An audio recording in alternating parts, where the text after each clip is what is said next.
Hola, yo soy Kratos y tú estás aquí viendo el Gamers Addict Show.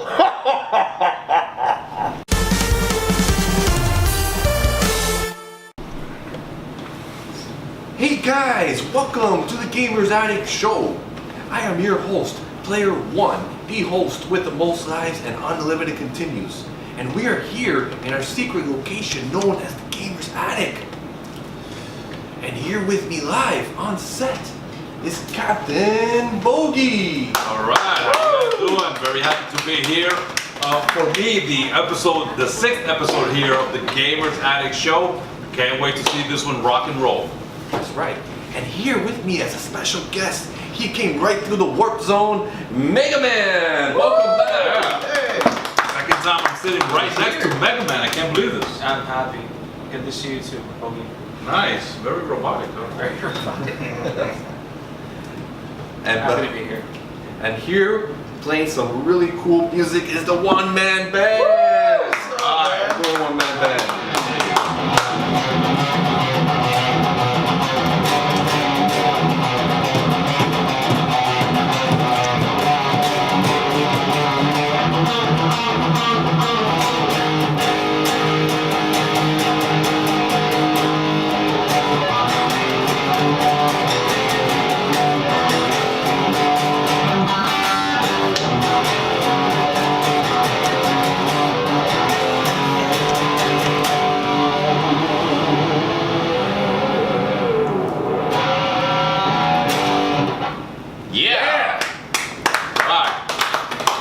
Behind the scenes of the Gamers Attic is none other than our stage manager, Ronwise Gamgee. Yeah. How you doing, Ronwise? Looking Also, very wise with that beard, man. That's you looking different today. We'll see it during the God of War segment. We'll be covering God of War for the PS4 series. Okay. That's great. Nice. Yeah. And here, in the Gamers Attic, somewhere, he will be here, is Kratos.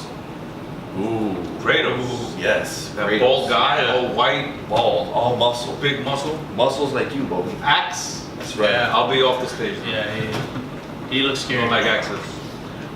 Behind the scenes also we have Christian Martin as our audio director in the back.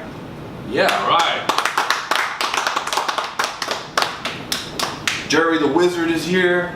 The Whizman. Alright. Ready to Special whiz. guest today, none other than GP Hollow. Wow. All the way from Tampa? Yes. Just a warp zone. She took a really quick warp zone. All So we're right. going to have an in-depth interview with GP Hollow. Also here, none other than my good friend, Rob's Banking. What's going on, Rob? All right. Is it like part of a banking cartel or something? You don't want to know about that story. Oh, don't ask. All right, don't tell. Don't mess with Rob. That's off the camera. Okay. So today, someone is going to win a prize. Okay, I have over 30 entrants in this Lego head, Nice. and we're going to shake it. And I think, Megaman, you should do the honors at the end of the show. What do you think? That sounds great. Cool. Just don't blast it. Remember, you have Yeah, to yeah. open and grab a paper. It's okay. I'll take out the blaster. That's right. So, if you guys, I have a top 10 list I want to talk about from courtesy of the Retro Gaming Alliance. So, Retro Gaming Alliance, my good friend Alucard, okay, he's got some really cool games that he recommends every month to our subscribers. It's for different consoles. If you're a retro collector, you'll really enjoy these top 10s. He also has some newer games, but for the most part, they're all retro games. So I'm going to get down to that list of recommendations from Alucard. First game on the list, Cannon Spike for the Sega Dreamcast. Yeah. Really great game for the Sega Dreamcast. You got to check it out. Next game is Deadly Premonition for the PlayStation 3. And that's pretty scary. Next game, Dead Smiles for the Xbox 360. Next game, Final Fight for the Sega CD. So this is a really great game. How long you said you like this, huh? Well, this looks like a Street Fighter. It has some characters in there. There's a little. And we were chatting a little while ago, so this is what, the 89th version? Well, no, this is called Street Fighter 1989 because it came out that year. But they decided at the last minute to make this its own game, and that's how Final Fight was born. And they decided to make Street Fighter 2 its own entity. Really cool, Nice. really cool. Street Fighter almost became a beat 'em up. How about that? Nice. This is the best version in my opinion. Okay. So next game, Gremlins 2 for the NES. Oh. Gremlins, the cousins of Glitch. Yeah. Yeah. Reminds me of Alucard. Oh. That's for you, Alucard. I owe you one. Next game is Oddworld Abe's Odyssey for the PlayStation 1. Have you played that? I've seen it. I've seen it played around with some friends, but I've never personally played it. Reminds me of like Earthworm Jim. It I'm has, not sure if it- I mean, it has kind of the vibe, but not as fast paced, I would think. Here's a game I saw at Toys R Us recently. Rodea Nintendo Wii U. Rest in peace, Toys R Us. Yes, rest in peace, Toys R Us. So you said you were there 2 days ago. How did it feel, knowing the norm is that it was just jam-packed full of toys, but this right here, 2 days before the actual historic closing, how did it feel to be in that kind of ominous environment? Man, I was really, really broken down. I had a lot of mixed feelings A few tears? about Toys R Us. Did you see Jeffrey packing his bags? I did see that. Reminds me kind of like about like kind of like Lionel Playworld when I was a kid with the kangaroo. Yeah, I remember that. So this really hit hard. I went over there and everything was empty. It was like people in the store, but there was pretty much nothing in there. And it's really rough now that we don't have a toy store to go to anymore. Hopefully there's something that maybe done in the future to bring it back. But yeah, man. So next game, Rule of Rose for the PlayStation 2, which looks like kind of like a Resident Evil game. I was kind of looking at that. I definitely would want to check that out. It's what that happens to us. Yeah. And next game is Tokyo Mirage Sessions. So that looks pretty cool, like Japan animated or something. Well, it says audio is Japanese, so and the text is English. Huh. So you're gonna have to play and read at the same time. I don't know if Likely. And it's for the Wii U. I mean, to me, the Wii U is like the new Dreamcast because there's so many. They do have a good selection of games that people don't know about. And you know, I hope that they continue to make games, maybe a third-party developer or something, because they do continue to make games for the Dreamcast. And with this next game, I'm going to show you this game. They still make Dreamcast games, and this game is called Leona's Tricky Adventures for the Dreamcast. And my good friend, Travis Berman from the Retro Alliance Gaming. Travis, That's right. Travis in the house. He did an in-depth review of this game, and I suggest you check it out. It's $32.99, I believe, and go check out his page, Retro Alliance Gaming, on YouTube. Yeah. So guys, I want to thank you so far for tuning in. We're gonna come right back with GP Hollow. Yeah. GP, here? Nice. Right here. All the way from Tampa? All the way from Tampa. Yes. Oh my goodness. Just took a Good work night. zone. So we'll be right back. Hey guys, welcome to the Gamers Addict Show. I am your host, Player One. I'm here with Captain Bogy. All right, Captain Bogy here. And we have a very special guest. I can't wait to see what goes on here. We have none other than Gamers Addict member GP Hollow. Yeah! GP in the house. All right, come on, guys. Let's get it up. Let's get this energy in here. Come on, now. Go. Let's do it. Thank you so much for having me. Thank you, I appreciate it. I'm very happy to be here, and I'm also very excited.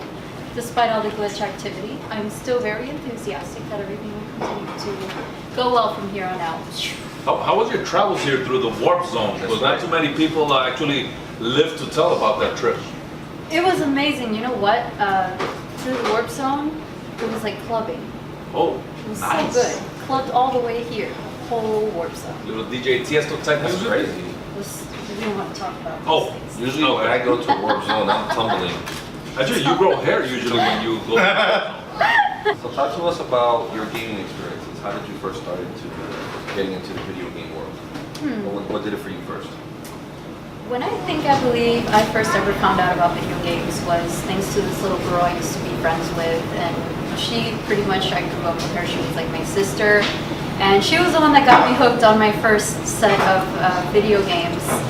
And I became a nerd ever since then. I started off with the Nintendo 64, then I backtracked a little bit. I think my cousins had a Super Nintendo, and I used to like playing the Lion King game on that one. And yeah, so I pretty much went forward, and then I went back, and then now I've come to the present. So I would say I started to invest a lot of my time into video games right around my teenage years.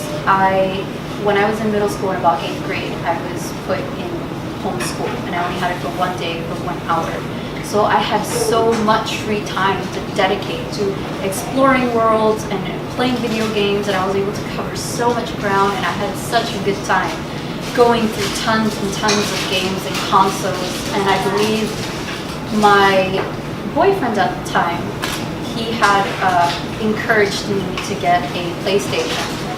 And I have to have been around 16 or 17, and that really opened an entire other world of just games I'd never even touched or set foot in. So we started like with Oblivion, and we did a little Fat Princess, and we went a whole nother direction. I just started crossing all kinds of games, and since then I pretty much do PC gaming, Nintendo, and Sony PlayStation. Not to say I haven't touched an Xbox here and there, but it's not my preference.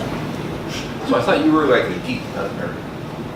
Well, not exactly. I'm just a hobbyist, so I love everything that is an art.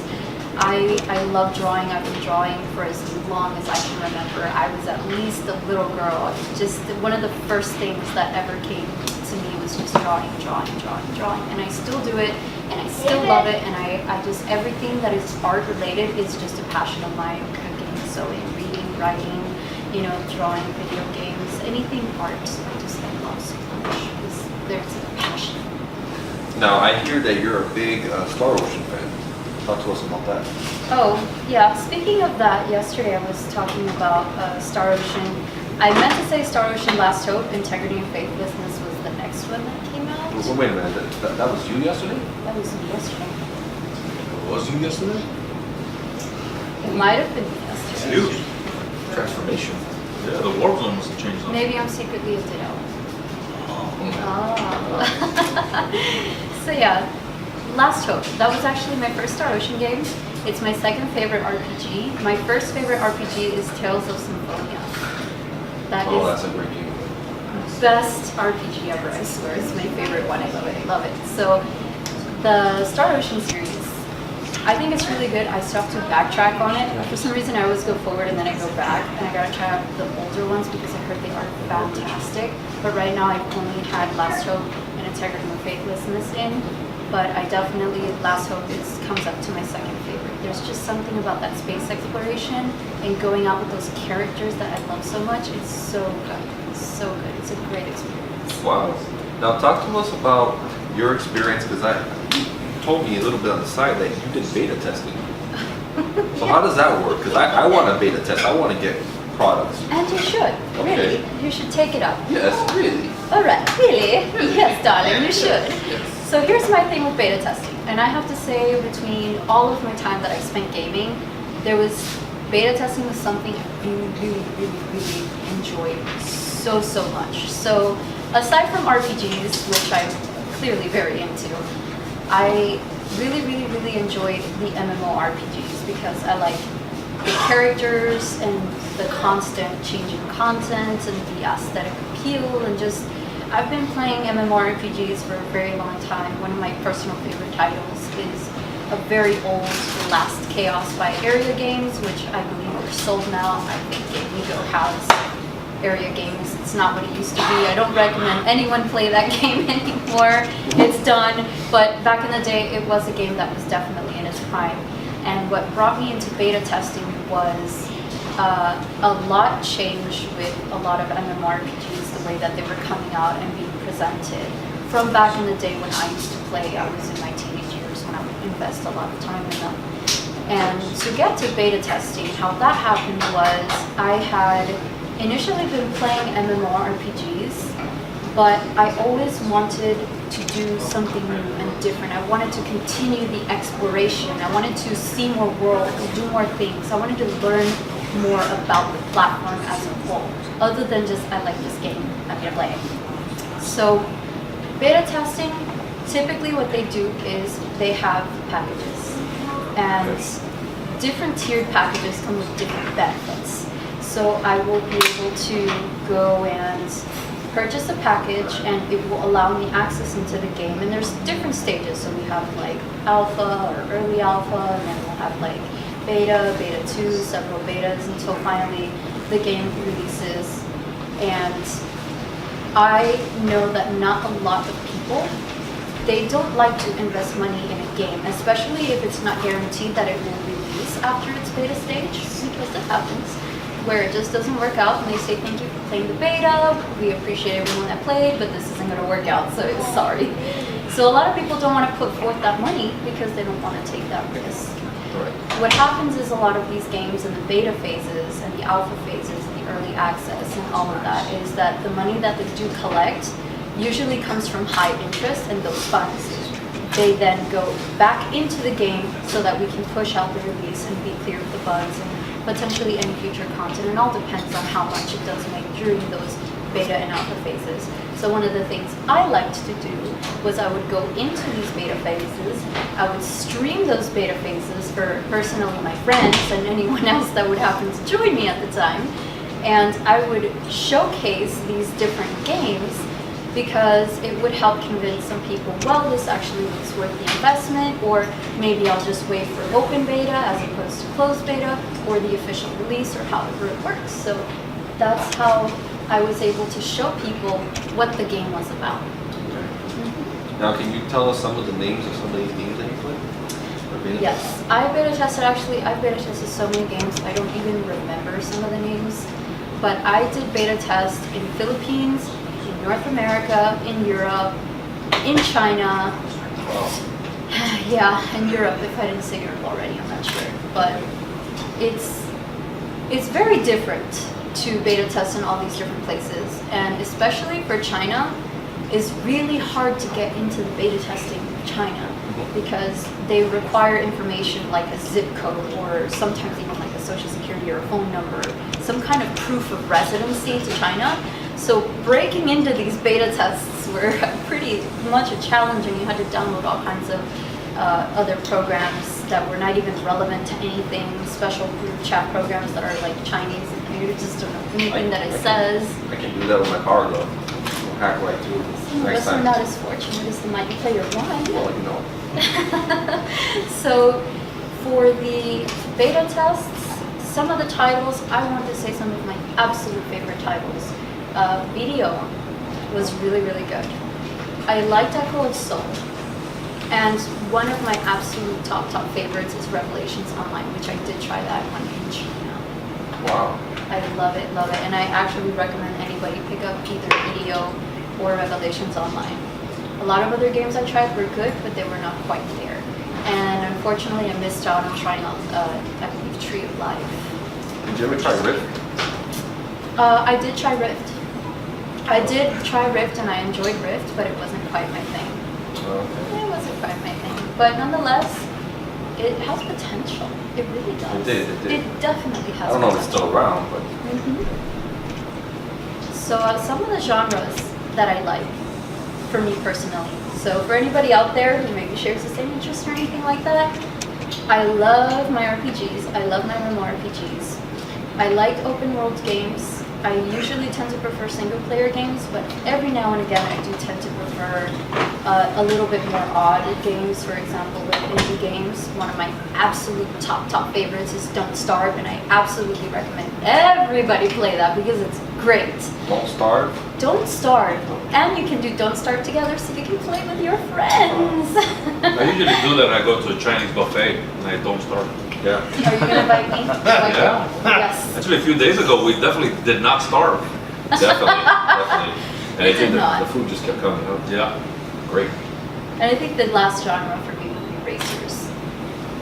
Racers. Oh, Racers. Okay. Okay. Yeah. You don't like racers. I like racers. I like Gran Turismo. Yeah. I like Gran Turismo. Gran Oh, Turismo, okay. there we go. That's a very Great good title. That's not bad. Absolutely. Yeah. But they got more med games that, you know, have Oh, like drive. what? Like Mario Kart? No, actually you like Mario Kart. You like playing as Donkey Kong, don't you? So guys, I think perhaps we should stay tuned. I will have a pre-recorded session and we're going to be talking a lot about more of a deep dive in some of my gaming past, and it does cover a little bit of Final Fantasy 14, so if you're one of mine watching out there, stay tuned for a blast to the past. That's right. Thank you, GP Hollow, for My being pleasure. here. It was great. It was fun. And I can't wait to have you back. Oh, well, we shall see. Because you know now how to get here to the warp zone, don't you? I do, and it was a blast. My That's right. favorite part of the trip was the warp zone dive. So good. Thank you guys. So there you have it, folks. Thank you again for watching. We'll be right back.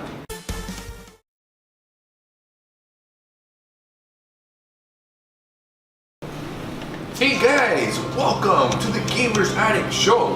I am your host, Player One, and I am here with none other than Captain Bogy. All right, thank you very much. Again, here I am in the Gamers Addict Show. Bogy's Corner. Episode 6.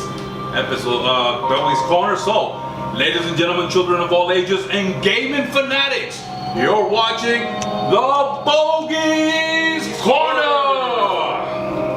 So, let me share with you guys a little bit of my experience. So, for those of you that have been watching all the episodes of what I've been talking about, you know a little bit, but this is the first time, this is where you get to know me. So Bogy's Corner is about my experiences. And I'm a casual video gamer that started in the 80s. My first console was the Atari 2600, so I started back in the day. Wow. And my first game interaction that I really enjoyed was Pac-Man, so that's what I really blew up with. Now, some of the games that I've talked about here: Pac-Man. I've talked about Metal Gear Solid, Max Payne, Minecraft, Donkey Kong, and today I'm going to be talking about my experience of Resident Evil Deuce #2. So hopefully this will scramble some memories of a lot of you guys out there on the Resident Evil series of video games. I'm excited about that, Captain Bowie, because they announced at E3 that the remake is coming out next year. Very good, yes it is. And curious to know, what is your experience with Resident Evil in the beginning? What was your first game or interaction that you can remember? Man, just going into that creepy house and then running into that zombie in the beginning. He gets up and he comes right after you. And to me, that was awesome because I've always loved zombies. I love zombie movies. Dawn of the Dead, Night of the Living Dead, Return of the Living Dead, 28 Days. You name it, I've seen it. So it's really awesome to play this game because each character has such a great story behind it. Yeah, and that's one of the strong points of this, that the characters are very well told. Their backstory, you get to know them, and you get to care about them. And what Capcom was always trying to do with all these video games was focus on the fear factor. Yeah. So much that they actually did something with Resident Evil 2 that I'm going to mention a little later on. So let me give you a little more information on Resident Evil. It came out January 21st of 1998. The genre is a survival horror. Other games, action horror, first-person horror that there are there. The director was Hideki Kamiya. The producer was Shinji Mikamiya. The developer and publisher, Capcom. The platforms began with PlayStation, and from there it just went viral everywhere else, including PC. Now let me tell you, Yeah. it also came out for the Sega Saturn Yeah, during that time. It Sega went Saturn and PlayStation were out at the same time, so. for sure. And I like it more on the Saturn. Oh yeah? Yeah. And what difference did you see that made you like it? Graphics. Okay. At that time. The graphics? At that time, everything was about graphics. Oh, for sure. Well, it always is. Well, I mean, if it at looks that time. terrible, you don't want to play it. But the mode is single player. Now, let me give you a little bit of a storyline, the plot of Resident Evil. So, on September 29, 1998, 2 months after the events of Resident Evil 1, we have most citizens of Raccoon City have been transformed into zombies because of the what virus? The T virus, yeah. A biological weapon that secretly was developed by the pharmaceutical company, the Umbrella Corporation. Very evil, and you guys should check out their background because it's very interesting. Again, YouTube is such a great source. Just type in their Umbrella Corporation history. You're gonna find a lot of stuff about them. Now the main characters here were Leon Kennedy and Claire Redfield, and basically they needed to escape Raccoon City. Now here's a few gameplay facts about Resident Evil 2. The rendered environments gave you a creepy feeling as you were playing. So it was very unique, and they definitely wanted to capture what happened in Resident Evil 1 and bring that into Resident Evil 2. The awkward movement of the characters added some stress to this as you try to maneuver around, right? It's not, you know, it's not like today's games where the characters are so smooth as you hit those 2 controllers. You know, there was a little bit of a challenge as you were trying to turn them around, and that added to the stress of playing the game, which we didn't realize at the moment, but you know, that was definitely a great factor there. Something really stressful for me were the puzzles. Yeah, exactly. Because you never know what was going to happen after you solved that puzzle. It was insane. The gameplay had a sense of dread that made you feel vulnerable as you ran down the hallways. Why? Because as you were about to turn the corner, you didn't know what you were about to expect. So you turned the corner and there could have been a group of zombies there waiting for you, or who knows what. So, you know, there was a stress factor. They just added stress factors to everything they could. Now, I remember that you liked that hallway scene where the liquor came out. Yeah, yeah. Climb on the wall and yeah, it's funny. It kind of looks like him upside down. But anyway, and of course the backstories are really explained in detail. So that's very important because, you know, you actually buy into the game. You actually feel, you know, that you're playing something with a lot of importance. So those are some gameplay facts. Who was your favorite story of the 2? Resident Evil 2. There's Claire, and then there's Leon. Yeah, I enjoyed Leon Kennedy. Yeah, and I was about to touch on that. There's one of 2 main characters. So you got Leon Kennedy, who is a police officer that's actually reporting to duty on his first day there in Raccoon City Police Department. Is it Leon or Leonardo DiCaprio? No, Leonardo DiCaprio. There was like... no inkling of him around the social medias or medias around that time. The second main character was Claire Redfield, and she was a college student looking for her brother, Chris Redfield, which was a police officer in Raccoon City.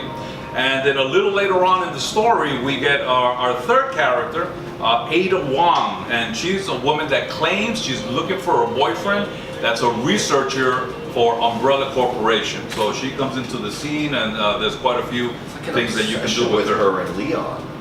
Yeah. Whole, Actually, I don't know if you've played the other games, but it's continuous. You know, not too many. That's the one that really that got me. And again, I played a lot of video games, but I haven't played them all the way through. But this one was one that definitely caught my attention. I'll talk to you after the show. For sure. Some other characters, you had the Liquor, which you mentioned. Okay, when he first came out, it made me jump out of my seat. And actually, I don't know about you, but I try to create an environment for myself. I turned off all the lights, and I made sure it was quiet. And I was there, just it was me, controller, and the monitor, and that kind of added that experience for me. Let's see what we have here. So let's talk about some Bogy fun facts and digitals and rumors and definitions. So Bogy definition for zombies: a corpse that's said to be revived by witchcraft.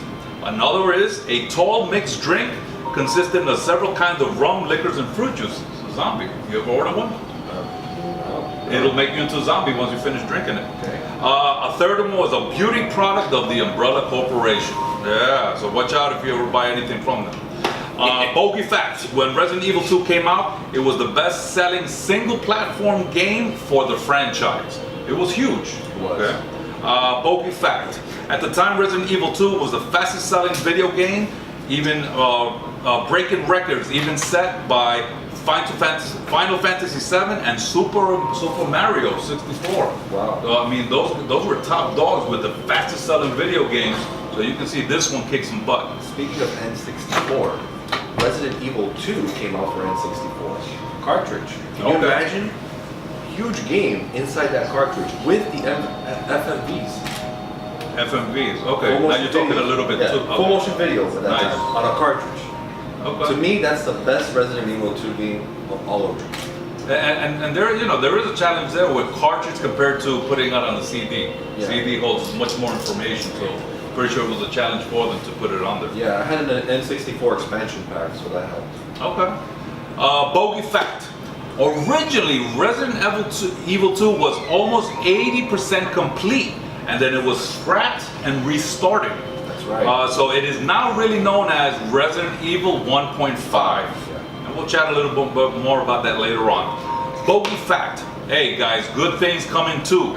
Resident Evil 2, 2 different people led the development, 2 discs for playing, 2 main characters, 2 versions of the game. That 1.5 was the original, and then of course the 2 that we know, and a remake. Almost 20 years later. So we're getting a remake of Resident Evil 2 that's coming out January 29th of 2019. And actually, let's go ahead and hit that video so we can take a look. Here's a quick video that is actually showing side by side the Resident Evil 2 that came out in 1998 with cutscenes that are similar to the new Resident Evil that's coming out in 2019. So you can see the big jumps and leaps in technology. Now, Bogy, there is this game that you said. They completed the game up to 90%. It's Resident Evil 1.5, and you can find it on websites online. It just doesn't play completely this. There's things that are incomplete, but yeah, and it's a different storyline. It was more of an action horror, and that's actually one of the reasons why the director and producer kind of, at the end of the day, they were almost done with this game. They actually scrapped it. Not too many companies would do that, and value-wise, that's a lot of money that they lost there. So right. they really felt that, we needed to keep it. Is anybody here? All right. So here we have the 1998 version. You can see the differences in the 2018. Who are you? Oh, you must be the new guy. Amazing how far we've gone, guys. Kennedy. There was another outside. What happened? Here.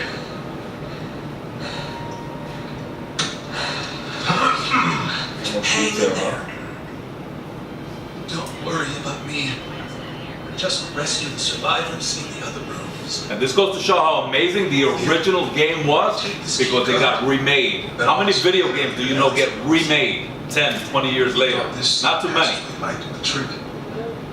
Lieutenant, I'm not just gonna leave you here. I'm giving you an order, rookie. Oh, You save yourself first. Fine.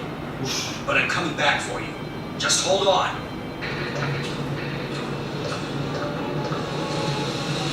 look at that. So they're trying to keep it as real to the actual normal gameplay from back in the day.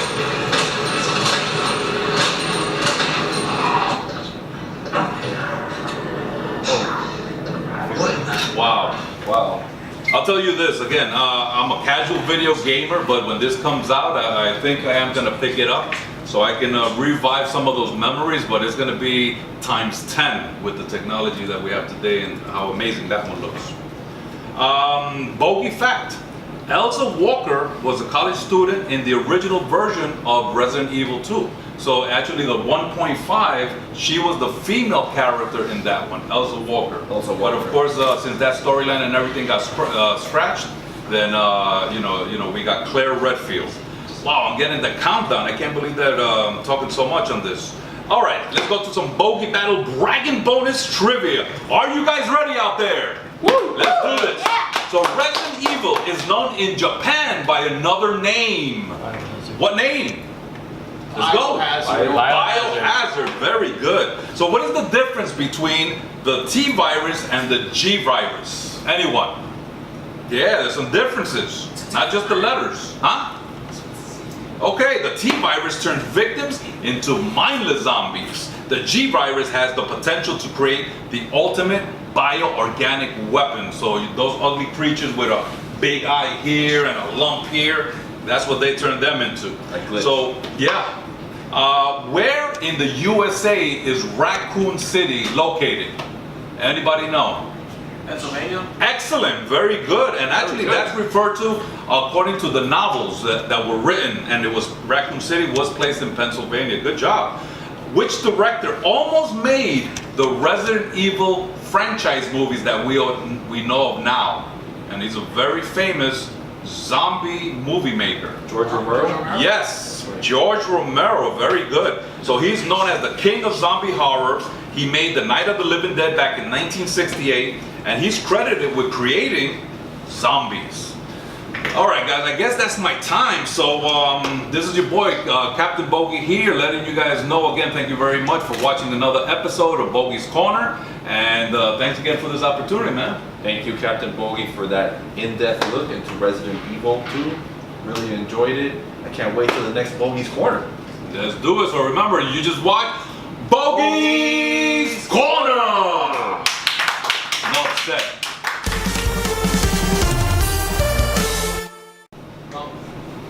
Hey guys, welcome to the Gamers Addict Show.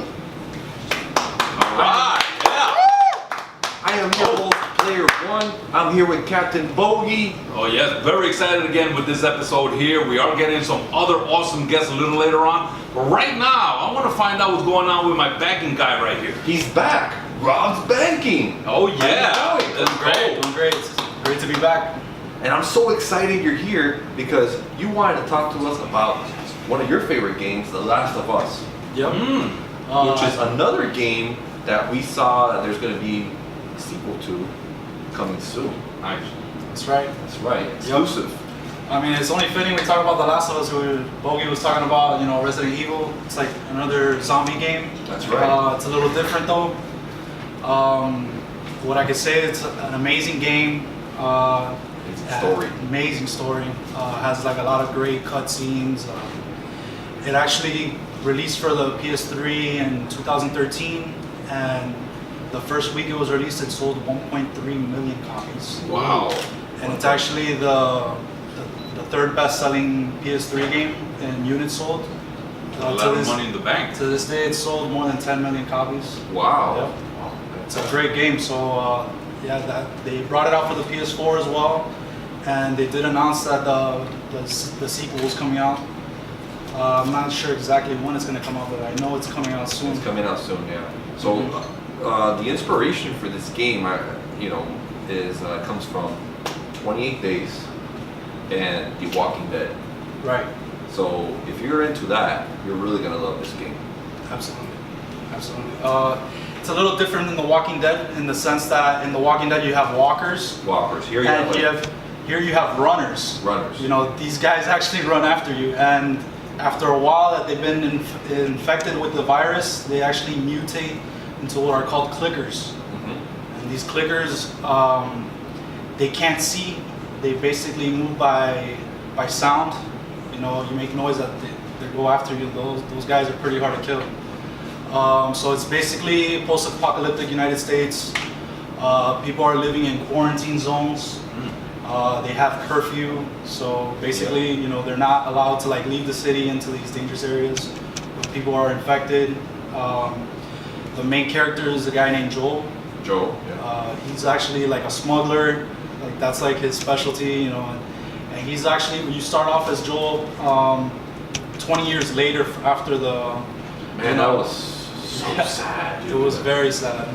I played that scene, that intro scene, over and over again just to see if I could change it around or make it, try to get a different outcome. But no, it's just the way it is. Yeah, man. Well, basically, Joel, he is put on a mission to escort a young girl named Ellie, and he has to basically turn her into a group of people that they call themselves the Fireflies. Fireflies, yeah. Yeah. So, I mean, along the way, you know, it's just crazy, the things that they encounter. And this little girl, Ellie, you know, she's very mature for her age, but you know, the stuff that she's seeing, it's just out of this world, man. Like, you know, it's in post-apocalyptic United States, so, you know, items are very scarce. You know, you basically have to work with what you have. Sometimes you don't even have a weapon. You gotta probably pick up a bottle or a brick, you know, and a lot of tactics, you know, have to go into it. You know, I guess you could kind of compare it to like Metal Gear, where you gotta be stealth, you know. Nice. And not only are the zombies your enemies, but also people. Right. Right, because they're just as dangerous. Basic, just like The Walking Dead. Just like The Walking Dead. It's like a lawless society. Yeah. You gotta fend for yourself. It's almost like Hialeah. What's that? Oh, it's like next to Raccoon City. Oh, Yeah, okay. be careful. Okay. You don't want to live there. After 8 o'clock, you don't want to be outside. Okay. So talk to us about which was the version that you beat, the PS3 or the newer version? I actually did not play The Last of Us for the PS3. I actually played it for the first time on the PS4. Okay, I did too. Yeah. When I purchased my PS4, it actually came as a downloadable game for free with the purchase of the PS4. So I actually played it by accident. I never actually went out to buy the game to play it. So since it came in my system, I went ahead and played it, and I fell in love. You know, that game was just amazing. It's very easy to play. I feel like anybody could beat the game because it has levels of difficulty that you can pick. But it's just an amazing game. Did you try the side mission without it? The Left Behind? Yeah. I did not. No, You should check that out. Yeah. I mean, it'll take you about a day or two to beat it. It's really short, but really cool. I felt the It adds to game story. itself was pretty short, or I don't know, I just hit it really hard because I beat the game maybe in 2 or 3 days. Yeah, me Yeah. too. Yeah, but it's a great game now. It's like a really amazing story. And I'm excited for the sequel. I am too. I cannot wait for that sequel to come out. I am too. So, talk to us about any other zombie games that you would compare this to. If you've played any. Well, I played some Resident Evil. Would you say it's similar?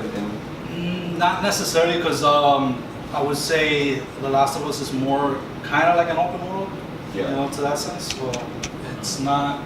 In Resident Evil, especially the second one, you're like in a building, you know, like you're just stuck. Like over here in The Last of Us, like you're moving. You're actually going to different cities, you know, and trying to. Yeah. Right. And you just. I love the graphics when you're riding the horse. It looks so real. Absolutely. With, with the air blowing through your hair. You know that? Okay. I can get it up at will. Oh, you can. Oh, that's right. So, anyways, another thing is, I was kind of thinking, if they ever make that game on VR, how cool it will look. It'd be probably pretty scary to play. I'm not gonna lie. You have one of those clickers you go on. I don't even know how I would feel about that. Yeah. well, you know, if you're talking about clickers, Bogy likes the lickers. By the way. The lickers. Yeah, they look like you, just small. Yeah. Tongue But just as long. there's a lot of hidden content in the game. You know, hidden doors, like items that you can collect. You actually have to, you know, upgrade your own weapons. Items are scarce. Ammo is like very scarce. So you gotta really strategize how you're gonna go about. You know. Cool. How old is the girl? Because she doesn't look like she's At that least old. 14. Like that. She's young, but she has a pretty smart mouth. She does. Her and Joel, they go at it a lot, but This is an M for mature game. yeah. Yeah, I guess very much. there's There's a lot of she grows up quick. very strong themes in this game. Mhm. So, I believe the sequel is actually gonna be Ellie as the main character. yeah, older. Yeah. Yeah, really cool. Yeah. So that's something I'm very excited. Looking forward to that. You should play the Walking Dead game from the Telltale series. I have. It's different, I but, have played but that. it kind of has that feeling of, you know, despair and loss. I have played that, and that's actually where you have to make kind of like choices of how the game's gonna like, turn out. Yeah. Yeah, I played that. So, It's very good. so thank you, Ronwise, for being here. I on the appreciate Gamers being on the Attic. show. I'm so happy you came, and I can't wait to see you again. Yep. I'll be back soon. Thank you so much. Thank you for having me. Oh man, that was awesome. Man. Appreciate it. Definitely gonna check out the game. Hey guys, welcome to the Gamers Attic Show. we are back with our God of War segment. Right. Thanks for having me back. I've been really anticipating this segment for, I'd say, the past 2 months. You know, I really got into the game. You know, I've been hearing a lot of really good things about this game, getting 10 out of 10, 10 out of 10, 10 out of 10, 10 out of 10, 9 out of 10, by over like 90 review sites. So It's a game that looks really great. I've seen you play it. I've seen you master it. yes, you have seen the product of lots and lots of time losing to like really hard bosses. You saw what was called the runtime, but you didn't see the design. Oh, I see. I kind of like us sitting here so close to each other, keeping warm. There's a chilly aspect. It is. It's Very true. It is. Tense. So, shall we call him in? Did you hear? What is that? Where's What is that? Boy! Where are you, boy? What is this accursed place I'm in right now? Uh-oh. What is this? Whoa, okay. Whoa. Hey. Yeah, that. Mr. Moore? Have a seat. Sit down. You're a mere mortal. But I am not. You're a god. Yes, I am. There's no problem here. Right here? Yeah, sit right here. Now, being that you're a god, is there any way that you can make my uploads better here in Gamer's Attic? You maybe can use my axe. Okay. Is any? Can we get someone to move this? You do know I can call it back, correct? Yeah, please. Right. Cast member, please take the axe away. It doesn't make a difference. Doesn't make it. We're good. Okay, we're good. I mean, yeah. Okay. All right, if you take my axe, I will need the cushions. Don't take the ice. We're good. So, Wow. So, Ron, what's the difference between this God of War for the PS4 and the original God of War for the PS2? Alright, so even though this has been titled as God of War, technically it's a God of War 4. That's one difference. The second difference is the previous God of War series focused on Kratos' adventures through Greece and My adventures. yes, and taking out the Greek pantheon. So that's over. Some indeterminate amount of time has passed where he's gone like so far north, he ended up in Midgard, and he was able to find another wife, have a son, and the game starts when his wife dies. So presumably from old age and not from senseless murder. No. We don't know how she dies actually. So the original wife died. Yeah, you can. Yeah, she died for natural causes. No. And getting the blades of You're chaos. questioning me? We know what happened. We know the story, sir. Very tragic tale. I know you're trying to run away from your past, but we know the story. So this God, it was not natural causes. so this God of War game, what's it about? Okay, so as I mentioned, it starts off with the passing of his wife. Her name is Faye, and he's chopping down a tree. And he's there with his son, and they're preparing her funeral pyre. And She asked for specific trees to be cut down. She had marked them prior to her death. yeah, We don't know the significance of that, but it's presumed that it let down some kind of barrier to let a signal out to certain deities. Okay. So here's a question I have is, because I'm not too familiar, well, is the god Kratos, is he a character that they created, or is he part of Greek mythology? He was originally part of Greek mythology. Really? Yes. He was a very much minor character than what they gave him in the game series. Well, definitely not. You murdered, or rather fought bravely the Furies, the God of War Ares. we'll chalk that up to propaganda from the Greek pantheon. Yeah, they wanted to downplay you because you were just too great. Yes, I am. Very great. Let's not forget that time you pounded Hercules' face into the ground. That was wonderful. So what? That was so good. So one of the cool things I saw in the game, I saw that you can also control your son. Is that true, Ron? Like kind of like you can play with his son? Right, as phrasing. Not that you would want to play with your son. Well, So a huge we're talking about a video game here, right? a huge feature, or a significant feature in this God of War is that you play with your son. So in a sense, it has that commonality with The Last of Us, but the team has made it their purpose so that it doesn't just seem like an annoying escort quest. So his son Atreus is controlled by the square button. Now Atreus, once you unlock some basic skills for him, he'll do things to assist you in battles, such as tripping up enemies, shooting arrows. But in order to take direct control of him, you simply press the square button, and he'll shoot enemies with his arrows, which can change different properties later on as you unlock Stun them, open up pathways, depending on what magic he's using. He offers you a wide variety of access to different locations that become more available. Please don't throw the axe.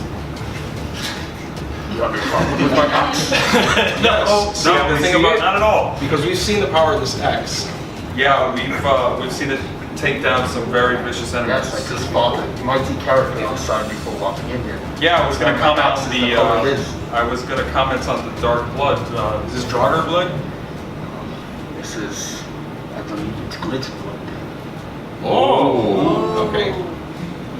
No. I think you and me are gonna be very good friends. Are you looking at? I don't realize my own strength. So handshake. So yeah, this is called the Leviathan axe. Can we see it? Yes.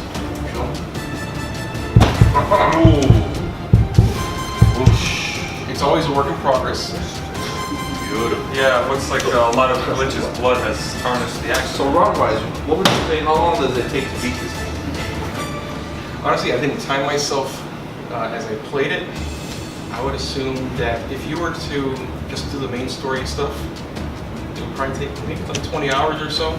Okay. It does have a lot of side quest content. Now, unlike other video games that have side quests where you can do them basically as they come up, and it's usually easier than the main quest, I found that especially in the harder difficulties, it's the reverse. So you have side quests and stuff presented, but then when you go to do them, oftentimes you'll have enemies that are vastly over-leveled over you that can either one or two shot you. Yeah. There are several. So one of the most prevalent themes in this game is traveling through worlds and realm tears. Is that true? You encounter a lot of Stay in the enemies path. from different realms, and you have to stay on the path when you travel between worlds. You're up the path. So what was the most memorable moment for you in this game? Would you say? You know what? You go first, Kiri. So the most memorable moment for me in the game has to be when your son, after being enraged by one of Thor's sons to the point of anger, overheats and has what you call fever, and he's overheating to the extent where you need the Witch of the Forest's help, and she tells you that she needs a special ingredient from Helheim. Now, in Norse mythology, Hell is actually a very cold place, and the Leviathan axe draws its energy from frost. So in order to go and conquer Hell, you're going to need to become the God of War bold, and you got to get the Blades of Chaos. And when you do that, it really feels like a John Wick moment, because you have to go back to your house, you open the basement, you pull out the weapons, you wrap the chains, you make it deliberate, and you take your time with it, and then you just go crazy out there. What would you say is your most It's been a lot of them. One really impressive moment for me was fighting the dragon when you're going up the mountain.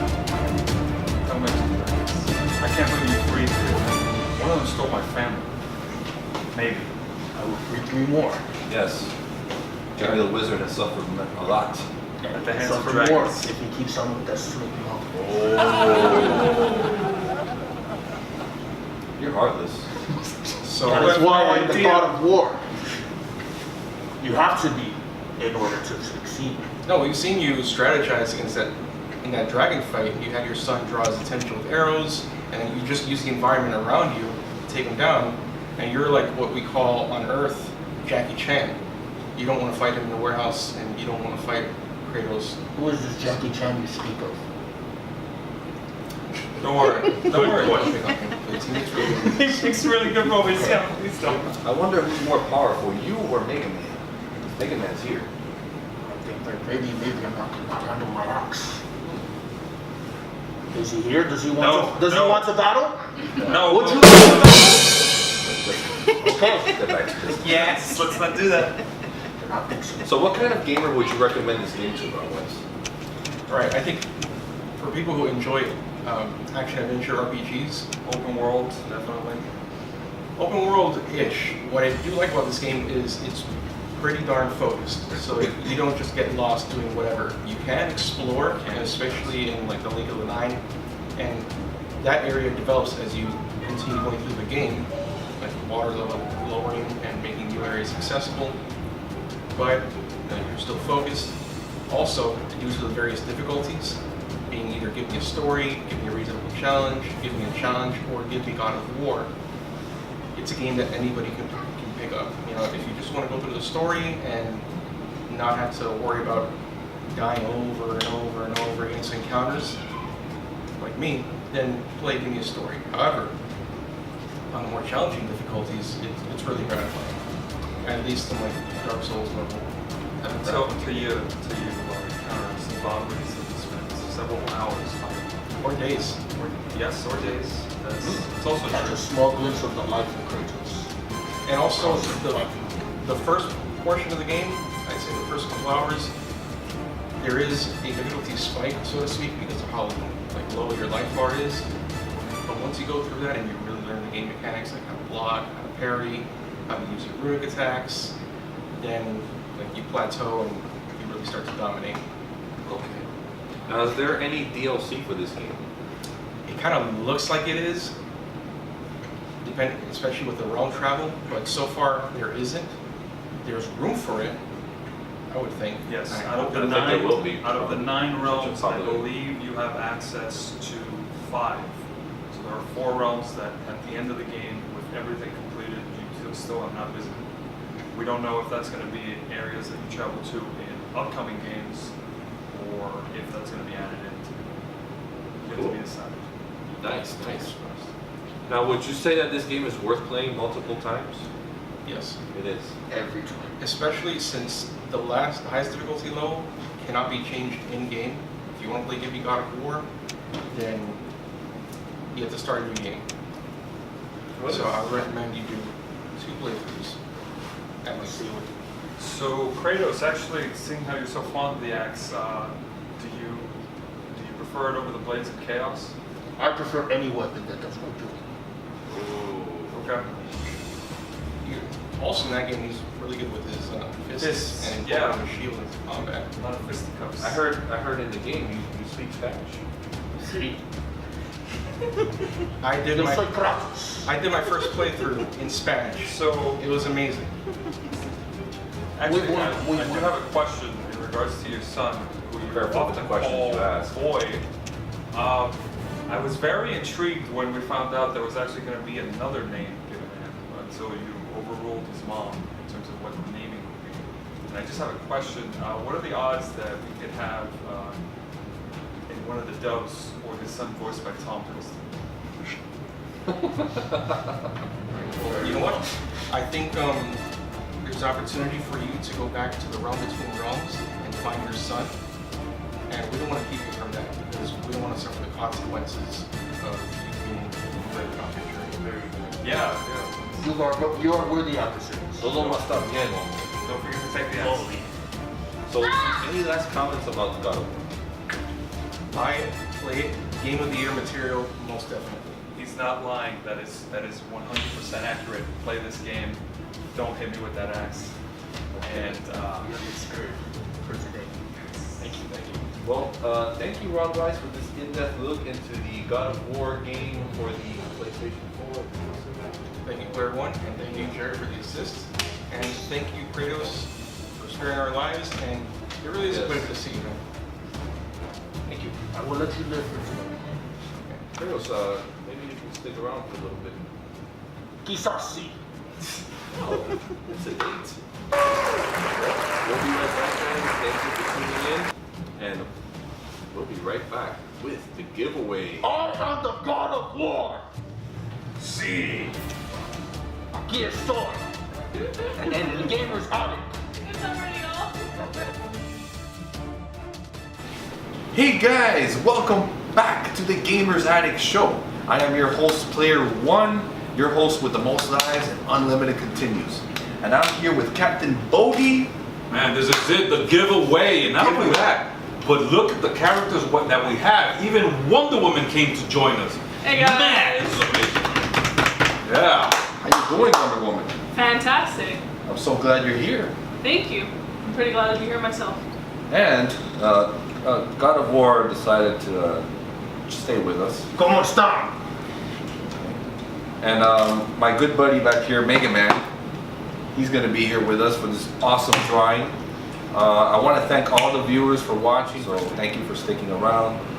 Big thank you to Ronwise Gamgee, Captain Bogy, One Man Band, Kiri, Megaman, Christian Martin, Ivan Ubieta, GP Hollow, Jerry the Wizard, David, Brian, Captain M, Super Mario, 24/7 Who.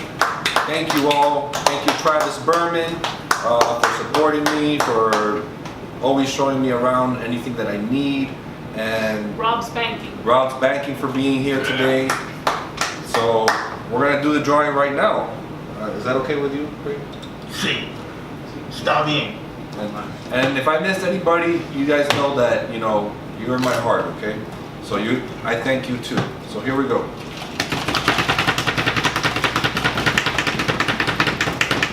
Winner. El ganador es. The $50 giveaway.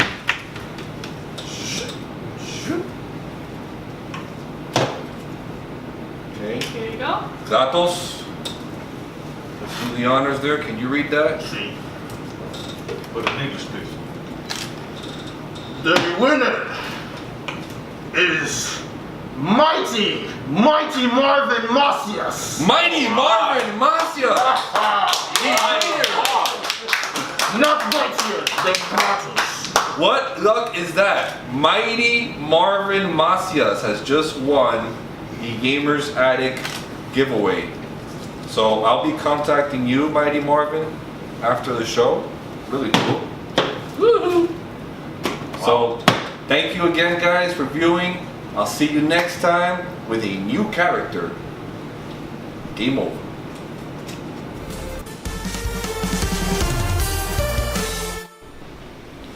Hey guys, welcome to the Gamers Addict Show.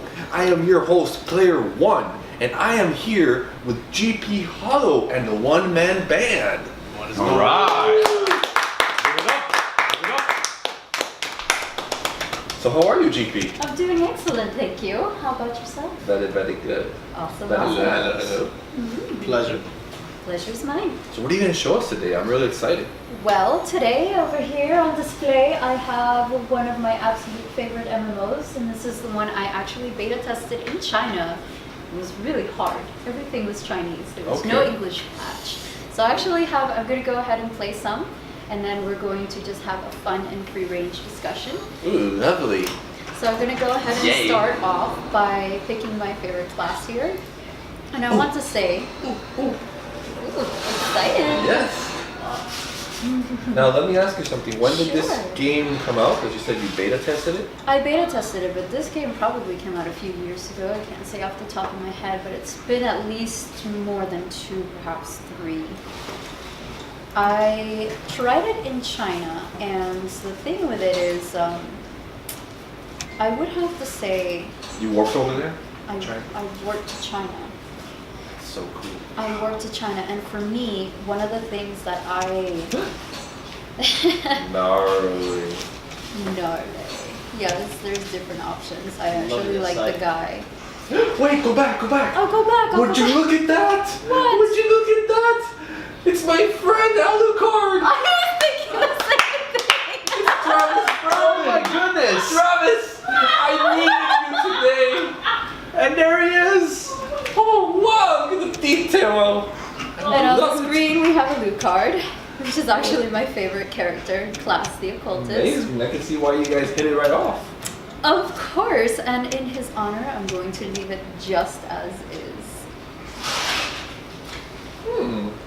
With the name.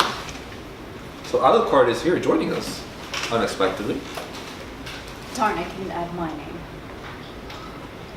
Should we do Alucard retro or retro Alucard? That's good. That I was like good. that. I like that. Mhm. What kind of powers does he have? Can Well, he he's a fly? magic user. Actually, yes, this game does have aerial combat. Nice. I know, isn't it? So when I beta tested in China, I really, really liked this game the moment I tried it. And one of the unfortunate things was there was no English patch. Okay. And everything was, I believe, in Romanji or Kanji. I wasn't too sure which of the two.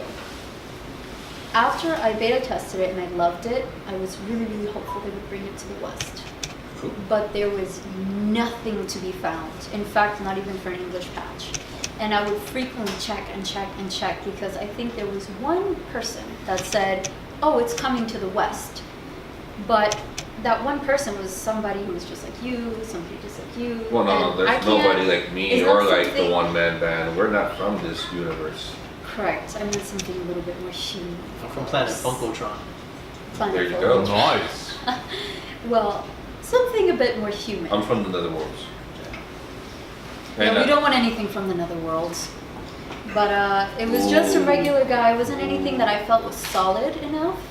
And I just checked and it took more than 1 full year before they finally came out with the official announcement that the game was coming to the West. And I also beta tested it for the West. I bought a founder's pack and I tried out the game. I got like the most expensive fun pack. I don't remember, it was like 80 something, 60, 80 something dollars. I even bought the exclusive hot air balloon they released after, which is like a special amount. So some of the so cool you're things. a strong supporter of this. Well, it was really good. I liked it. Very nice. I loved it a lot actually, because I really like the free range PvP. And my favorite part about it is there's a district.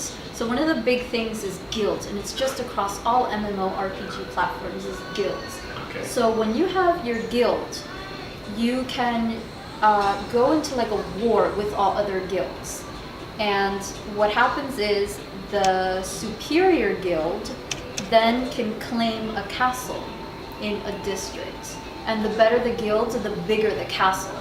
And then as other players, you actually can go into these castles and launch sneak attacks and raid, and there's tunnels and secret entrances and all sorts of different things that you can really do to raid into somebody else's space. And the best guild can easily overthrow the previous best guild. So there's no guarantee you will have the best space. Okay, so have you ever played World of Warcraft? I have not. You have not. Because this looks a lot like World of Warcraft, but Does it really? in a Japanese kind of way. So I'm just wondering. Yeah, it has if kind of like a feudal vibe to it. Yeah, I'm just wondering if it plays similar. You know, you talked about raids, right? I did. So World of Warcraft has raids. Other dungeons where you can go with a group and fight bosses and stuff like They that. do. Most MMORPGs do. There's world bosses where you can fight them out in the world together. So there's just about an endless amount of things that can do. And one of the big things naturally with this game is a lot of the people like the cosplay. I mean, not the cosplay specifically, but they do have the costumes that they sell in the market that you can obtain, which is great. Now my good Very friend popular. Captain Bogy would love this. He loves cosplay. Oh, you like to cosplay? Yeah. Yeah. So good. He was a stunt double for Malcolm. Yeah, that's I was? Tell me about that, Bogy. How was Who? Malcolm. Malcolm. Hallmark. Yeah, it was a thin version. Correct. There you go. The muscular thin version. Muscular thin. You did all the Segway segments? Correct. Yeah, you saw me. Right? I was gonna say, yeah, I remember. So, I want to talk a little bit about some of my most in-depth dives into games, because though I do really love this game and I do support it greatly, I have to say, it's not necessarily some of my deepest and biggest adventures. Does this game have like daily quests? Yes. Cool. Actually, there's a great many quests. So one of the games that I got really deep into, like, and I mean really deep, for a few years, and I hit it pretty hard. Final Fantasy XIV Online. So I actually beta tested the release when it was on PlayStation, and it was probably the most perfect, flawless MMORPG. It's like nearly bug-free, it feels like, really. There's almost nothing wrong with it. You can't get stuck like some games. It's just perfect. And somehow I managed to find that one little tiny piece of invisible border, and I can get stuck running in place, which is, I would be the one to do that, but that's why I beta test games, because I find all the bugs all the time. But I played that game a lot, and Final Fantasy XIV Online is really different from your average MMO game. Very different. Now, for this game that you're playing, is this free or is there a subscription model that you have to get? This game is a free-to-play. Okay.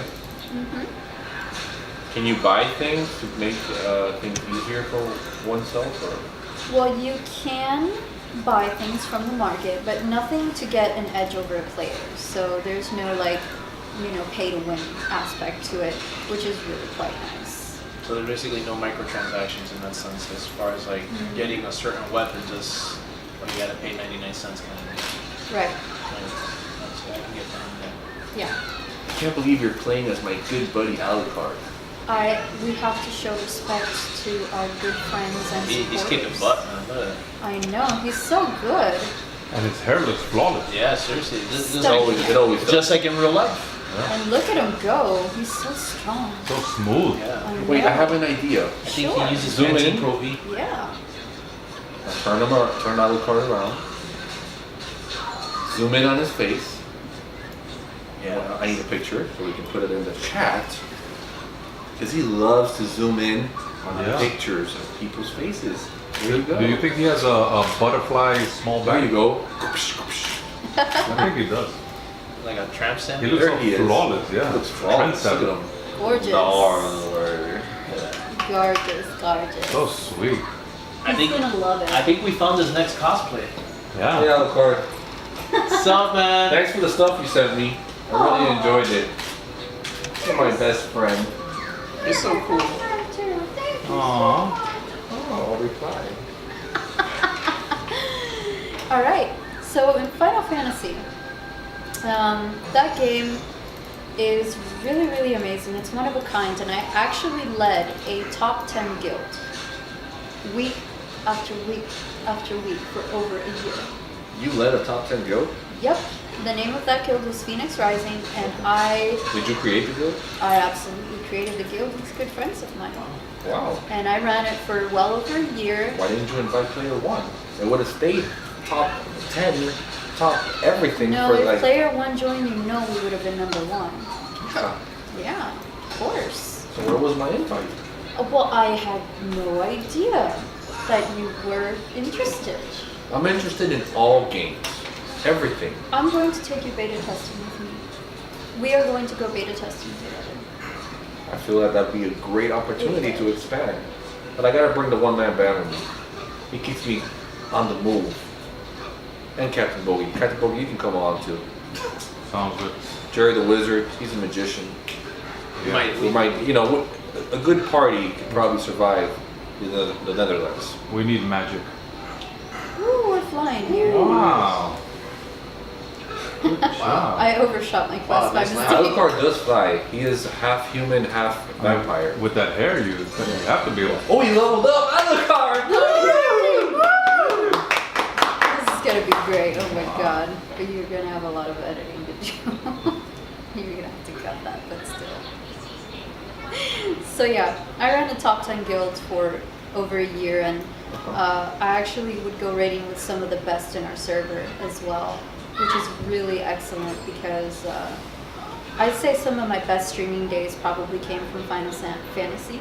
I actually used to stream because for me, I really liked being able to get my party together, which usually was with my guild mates. And what I would do was we would go and we would raid the bosses as the new content would come out, and we would stream it so that our other fellow guild members could watch, because I had a very big guild. We had easily 50 people online at a time, so I could only take 7 of those people with me. So this was a way that we can all do it together, and that's Bring him what to the really, Gamers Attic. There's plenty of love there. I'll We all party together. I will bring all my friends to the Gamers Attic so we can all get together again just like we used to. Cool. Now, do you know if, because I know we're playing this game and you're talking about Final Fantasy. Yeah. Is Final Fantasy a free game, or do you have to pay for that monthly? You have to pay for Final Fantasy monthly, and you also have to purchase the game and the expansions as you would like to play the latest content. But that one I think is a little bit more like World of Warcraft. Mm-hmm. I know that for Final Fantasy, I would say now what they did is with all the new expansions, when you buy the game, you can like speed through the older contents so that the newer players that are just getting into the game can quickly get on par with everyone else. Gnarly. So no one's left behind, basically. So nobody gets left behind. Oh shoot, Well, here at the Gamers Attic, nobody ever gets left behind. just threw myself in We the water. stick together, through thick and thin. Yes, we do. Even if you can't find a butterfly bag, we still like you. Exactly.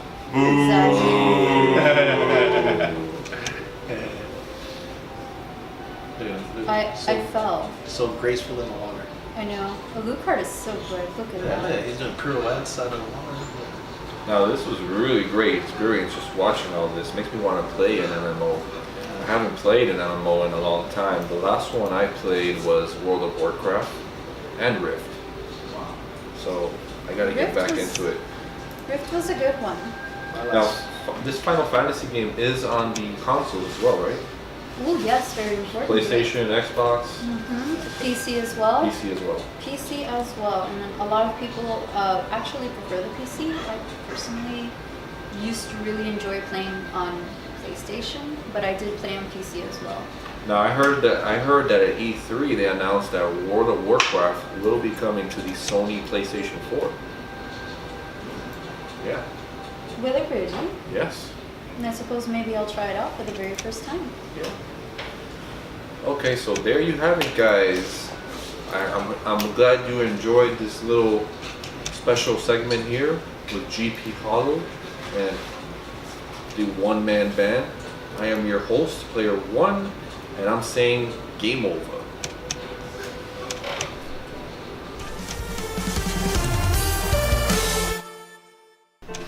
Hey guys, welcome to the Gamers Attic Show. I am your host, Player One, and I am here with a special edition of the Gamers Attic, a bonus level of our E3 special. Nice. I feel so live. I am here with Captain Bogy, Avenged, GP Hollow, Megaman, One Man Band, and Kiri. Right. So there were so many things at E3 that was shown this year. A lot of good, a lot of bad, and we're gonna get right into it. So what did you think about E3, Megaman? I thought it was good. I only got to see I saw the Xbox presentations, Square Enix's, and PlayStation's. Marvelous. And a bit of Nintendo's. Awesome. What about you, GP? Well, I wasn't particularly fond of any of the reveals, if not more or less the same thing, or nothing particularly interesting. But I will say I did follow through with Nintendo's. And at the very least, I can say I did like those Mario Party going back to its classical roots more rather. Cool, cool. I actually agree. What I really liked about E3 is that it reawakened my childhood because it had games like Mario Party, which we used to play all the time as kids, and Super Smash Bros. That's the most exciting thing there is. About time. For me, was the zombie genre. I love zombies, so with the return of The Last of Us 2 and the Resident Evil 2 remake, I'm really excited about that. What about you, Bogy? Well, listen, like you guys know, I'm not a huge gamer like you guys, so this E3, so for somebody like me, what is E3? Those that are watching that don't know what E3 is about, if somebody could explain what E3 is about and what does it produce for you guys? E3 is the Electronic Entertainment Expo? Yes, that was the full acronym. It's basically an event that showcases the latest reveals by highly sought after developers and major players in the gaming industry. Whether it's Microsoft, it's Sony, Nintendo, and in this case, the PC is also part of which I would suppose that would be Microsoft as well, and the developers who make the games there, and for them to showcase their games and have a playable floor where they can go up and people who go to E3 can try out the demos and so on and so forth. So basically, it's just a very large event that happens every year, showcasing these great games. And is this a one-day thing or is it like a week thing? Or how many E3 is 3 days. 3 days. Okay. It has, before the actual E3 exposition itself, there is a pre-show, and this is where we hear about most of the big reveals. And these happen 2 days before the exposition itself. Okay. And my last question on this is there like cosplay? Do people actually like dress up when they go to this particular expo? They do. I'm sure they do. Absolutely. No, they definitely do. Fun. What's your take on it, one, my bad? Well, for me, I saw the Sony segment, and the Sony segment, while I enjoyed it, it was confusing because they had people going from one room to another and into another just so that they could showcase some games, which I understand what they were trying to do, and it was very, innovative, but the delivery was a little flat on that end. It took a little bit of time to go from one segment to another. And then the disappointing one was Square Enix. I was really disappointed in them, especially Final Fantasy VII Remake once again. Exactly. Yeah. So it just goes to show me that, I think they're hurting. I think they're in some real trouble. Well, they had a heck of a debacle with Final Fantasy VII development. And just as a side note, it's kind of been rebooted at this point. A cardinal sin in the gaming industry is handing off a mainstream project to a third-party developer that's not associated with your company. Right. That's what Enix did. They gave Final Fantasy VII over to a third-party developer. That did not work out. They had to take back the reins, and of course, by this point, they had to restart the whole development process. It is on track, according to one of its directors. So, at some point, I imagine maybe next E3, we might actually hear something about it. So they probably spend a lot of money with the third party. Oh yeah. I could only imagine how much they had completed. Multi-millions. Modern game development is rarely ever done with just one development team anymore. Most of the times, different assets and resources will be distributed to third-party developers who will take care of maybe art or music or something. But the mainstream development, the scripting and programming of the games typically takes place at whatever the headquarters happens to be. And that's the mistake Square Enix made, is that they gave over the brunt of the development for Final Fantasy VII to the third-party developer. Interesting. So I didn't get to see all of E3. I just saw some of the things that I like the zombie genre. With that being said, one thing that I was looking for when I was looking at E3 was an announcement for the PS5, but now I hear that it's going to come out in 2020. Yeah, it would be the end of their 7-year contract for each console that they do. Right. They said that the PS4 has about maybe 3 years of console life left. About before. Yeah, my old PlayStation's about 5 years old. It's already almost time for the new one to come out. It's just a case of diminishing returns. I mean, they're doing the 7-year thing, but the technology for video cards and for really hardware is not advancing fast enough to really justify making new consoles as much as it used to. Really, it's not that growth that you saw between like Nintendo 64 and GameCube, or PlayStation 1 and PlayStation 2, where there was just a generational leap in terms of graphics, its processing, its capabilities. So now, developers like Nintendo, instead of looking to enhance graphics, they are, but what they do is instead they're trying to enhance the integration with the player. So what did they do? They went from GameCube, which was a static controller, to the Wii, and then they had the nunchucks. And then they went over to Switch, and now it's portable. So the idea, Nintendo's like, well, we can't enhance the graphics, right? Because it's a diminishing returns at this point. So what we're going to do is we're going to enhance the integration, the way that the player interfaces with the console. And let's face the facts. What are consoles now? The more consoles advance, the more they look like PCs. Because that's what they are. What is the Xbox? It's a stripped down version of Windows NT. That's what it is.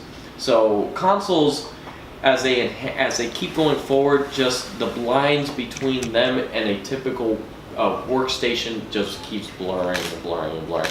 And there's a come a point where consoles will probably disappear and be replaced by some type of cloud streaming service where you just rent your games online.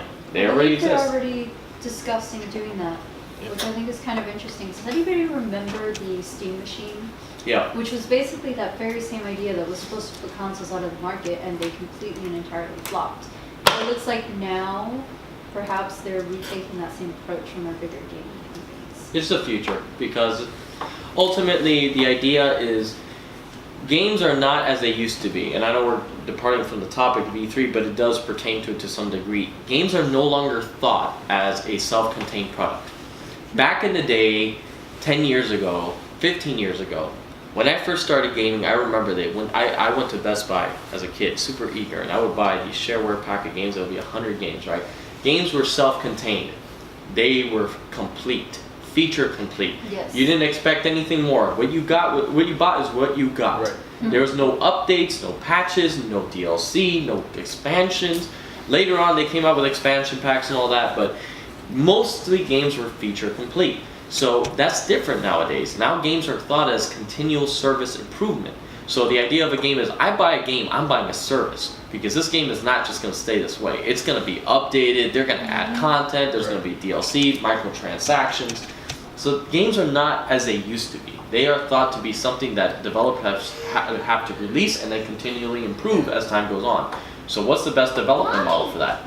I'd rather, instead of just buying a one-time fee for this game, you get the base product and then you pay continually. Right. Xbox has Xbox Game Pass, which they announced at E3. The Game Pass is you pay $10 a month and you get an access to the library of Xbox games. That's their like hot feature now. I'm not going to buy the games anymore. I'm just going to pay $10 and access whatever game I want that's inside that library. And with the console and Windows connection there's a universal like Game Pass. You can play them on your Xbox or on your PC. Yep. So games are no longer self-contained. They are now services. That's what developers see them as. So they're kind of using the model of Netflix, you know. It's like a gaming Netflix library. Not exactly, Bogy, because I have an Xbox. I'm a big Xbox player. The games you have to download on your hard drive. You can't stream them. PlayStation you can. You will be able to Streaming is stream it what they're eventually. going for. Eventually, they're going to follow along. Eventually, what they're going to do is they're going to take the computing power out of the consoles and deliver it onto the cloud. The cloud will deliver the computing power to your PC, and all your PC will do, because bandwidth has increased these days to the point that fiber connections are not that uncommon anymore, that you just stream the video straight to your Xbox. Except in Hialeah, the bandwidth here. Actually, in general, I found that interesting because internet companies are typically competing, and in, for example, my particular area, which isn't this particular area, but they're not even that different, and I'm not sure if it's just Florida or not, I haven't really gotten into all that, but for example, for me, and for just about almost any internet providing company, upload speed is not necessarily something that is usually your download speed is this much and your upload speed is this much. So Internet is typically asynchronous. That's typical because I could see it as potentially frustrating for a streaming service. well, not really a problem with fiber anymore. Fiber doesn't have that problem. Asynchronous is really, and without getting into the particulars of how the technology works, but asynchronous upload and download is really it's really a thing of older technology. You know, they save money by just limiting your download, and the technology supports asynchronous connection, so it's like I don't have to do 100 down, 100 up. I just do 100 down because that's what the customer uses. Most people never use upload unless you're streaming like this show does, or you're hosting a server or something like that. You don't really use upload that much. So asynchronous will not be a problem with fiber. Fiber is just so fast that it doesn't really matter. I humbly apologize to interject, but Player One, what was your favorite childhood RPG game? That's an interesting question you're asking me there. So we're gonna go way back in time, okay? And some of you weren't even born. You'll see how this connects in a second.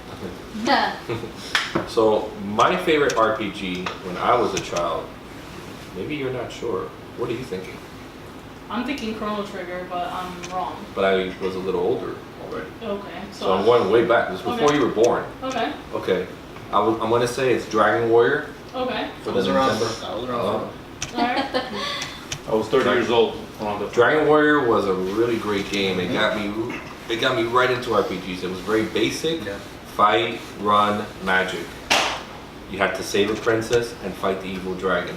And then in the end you can either join the dragon, okay, and take over the world, or you can fight him and take and win the game, yeah. So I found that game to be magical. Now Super Nintendo, I would say it was Final Fantasy VI and Chrono Trigger, okay. But you know, I guess you were maybe 4 or 5 when you saw me play that game. But yeah, Chrono Trigger was. You were a little one though. Okay. Yeah. So I'm asking that because one of the sparks in the E3 conference for me was Octopath Traveler, which comes out in July. Okay. I was very excited to see it because it has that old school RPG style. It's very Final Fantasy 3, and you mentioned Final Fantasy, and has the graphics of kind of like Chrono Trigger as well. I saw that, yeah. So that is one game I recommend if you guys are into. Do you know the company? Is that Square? I think it's Square Enix. If I'm not. It is Square. Yeah. Very cool. Very nice. Yeah. So that was to me one of the highlights during the E3 conference. Now before Dragon Warrior, now let me go back. There was another game I played that was like an action RPG, and it's in that cabinet right there, and it's called Avenger. That's the real Link right there. Oh, I see. All the way to the top. That's right. And it's for the Atari guys. 2600. Yeah, Wow. I think And that was one of the games that I really got into, like this medieval D&D kind of stuff. So going back a little bit. Right next to Avengers. So if you do like that old school kind of Chico. feel of the 90s RPG style game, I definitely recommend it. It will be downloadable in July, guys. For what console? I think it was for the PS4.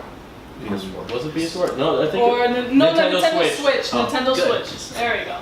Nintendo Switch. One thing I sorry, wanted guys. to talk about, it just hit my mind, and it may be a little off topic, but what does anybody here know about the crossplay? Because You're talking about cross-console? cross-console gameplay, because some, like I heard that Sony won't do it. Their contention is that Sony, for some reason, always wanted to segregate their ecosystem from every other console, which has been a big problem for them because it's giving them a lot of negative press. Players are pissed off about it, you know, suitably so. Actually, they're working on a solution. They are trying to, and there's no real reason behind it outside of the political, you know, culture that exists in Sony. And the because excuses. the technology. The biggest excuse, we want to protect our players. I'm like, okay. You want to protect your profits, is what you want. Exactly. It's about the money. Yeah, it is about the money. It's not about the player. And Sony knows that it cannot fight against the wave forever. Microsoft has embraced it. Nintendo, to some degree, has embraced it. In fact, Nintendo has always been a walled garden. They've never allowed third-party developers, except from a very small pool, to ever even engage in their ecosystem. And now they're like, hey, come develop on our platform. And then, you know, nobody ever thought they would ever see the Elder Scrolls on a Nintendo Switch. Yeah, learned I after never their thought Wii I'd U. see that. Yeah. No, they realized that third-party integration is the future. And that's funny enough, that is the reason for the success behind Sony.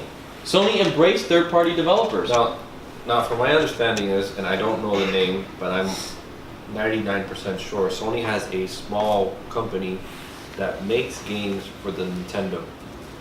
Now, I don't know if anybody knows the name of the company, but it's not called, it's by Sony, and they make games for the Nintendo. I don't know about that. So I'm trying to, I'll get back to you on that, but I know I have that. I mean, there's always third-party developers that are responsible for porting games across consoles because more ports equals more money, ultimately. But I don't know about any specific. Now, as far as the crossplay, I was told by a kid. I'm not sure if it's true, but he plays a lot of Fortnite. He says that he can crossplay on the Sony Yes. with his friends on the My Xbox. nephew actually, we were talking about that the other day, and he actually was saying, because he has both the Xbox and the PlayStation, and he was telling me that Fortnite, he can actually crossplay with Xbox, from Xbox to PlayStation users. They can't go to Xbox, but they can go to them. And this parallels back to E3 because E3 announced that Fortnite will also be able to be played in the Nintendo Switch as well. Yes. Cool. And yes, my son is playing that on the Nintendo Switch. Money, money, money. Yeah, most kids are. Yeah. That's where it's all at. You know.